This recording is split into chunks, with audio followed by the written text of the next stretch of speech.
நாடாளுமன்ற மக்களவைக்கு புதிதாக தேர்வு செய்யப்பட்ட திமுக எம்பிக்கள் கூட்டம் சென்னையில் இன்று நடைபெறுகிறது. நடந்து முடிந்த நாடாளுமன்ற தேர்தலில் தேர்ந்தெடுக்கப்பட்ட திமுக மக்களவை உறுப்பினர்கள் கூட்டம் முதலமைச்சர் மு.க.ஸ்டாலின் தலைமையில் இன்று நடைபெறும் என்று திமுக தலைமை அறிவித்துள்ளது.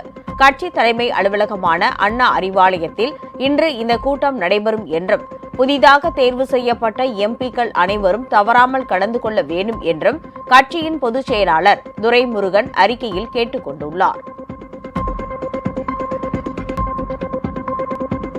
உங்கள் ராஜ் நியூஸ் தொலைக்காட்சியில் திங்கள் முதல் வெள்ளி வரை தினந்தோறும் பிற்பகல் 2 மணிக்கு உங்கள் பகுதியில் உள்ள குறைகளை நேரலையில் தெரிவிக்கும் புகார் பெட்டி நிகழ்ச்சி. பங்கு பெறுங்கள், பயனடையுங்கள், காணத் தவறாதீர்கள்.